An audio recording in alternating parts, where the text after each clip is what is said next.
Enne läks täpselt nagu rattahelge küsimus. Ei ole hea, ta läks lihtsalt väga napilt. Käi ära niimoodi sinna.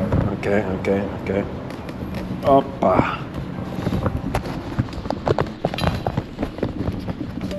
Meil on siin... Siin on väiksed laud täit. Ja kolme aastal täit, jah. Selline on meie õhtune seiklus. Laudade peal hotelli ja... Oota. Apsti. Laudade peal üle jälle. Ossa jütt. Nii.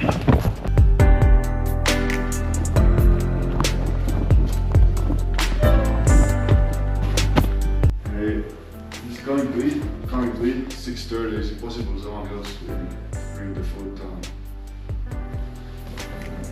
Kell 8 jah, väljas. Toi.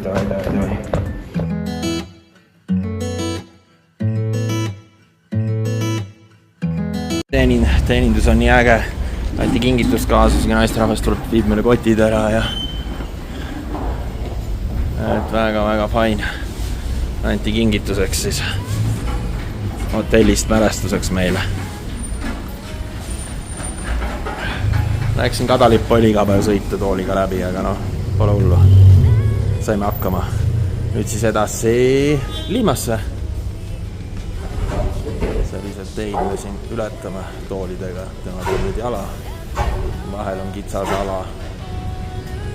Mees ronib tellingute peal üles. Mis sa vaatasid, et mis ta üles ronib?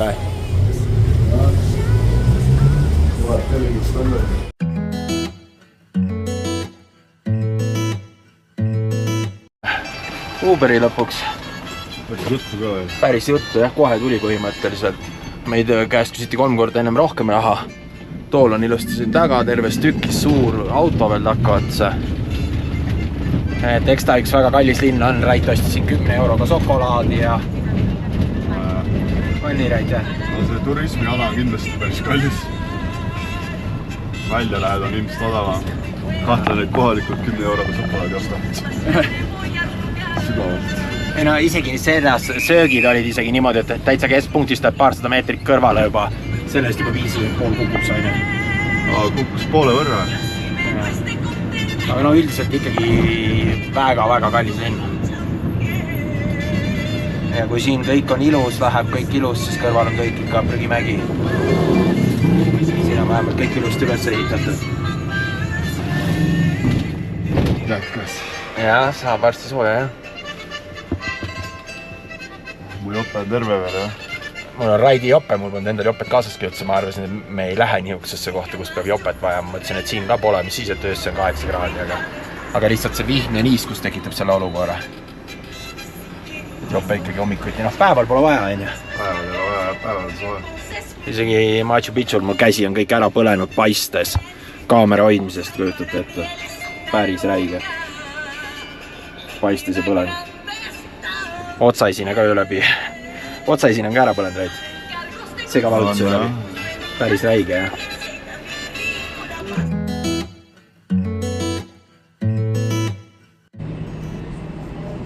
Viimased vangerdused ennem lendu ja lennukile minema.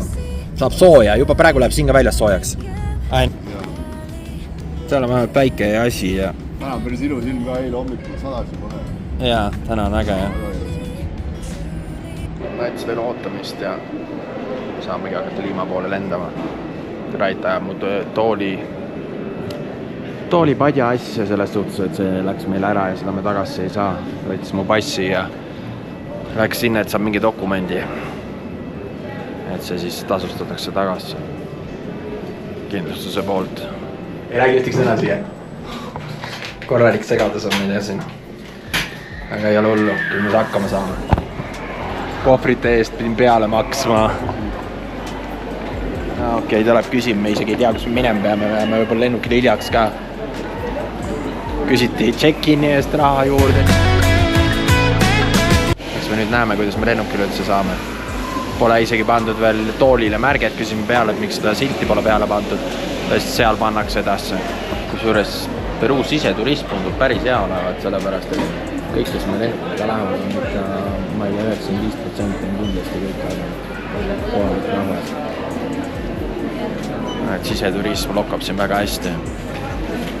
Ja vist me ei lähe esimesena lennukile, mis näitab aeg, kuidas siin peale minnakse.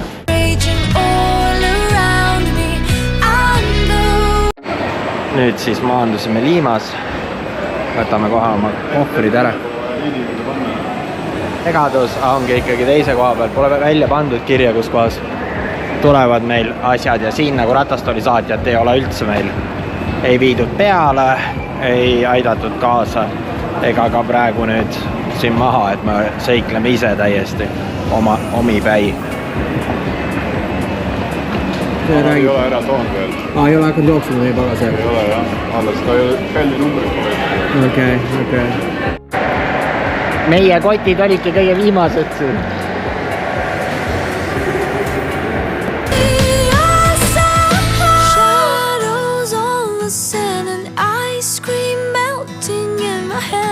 Look at all the good things, yeah.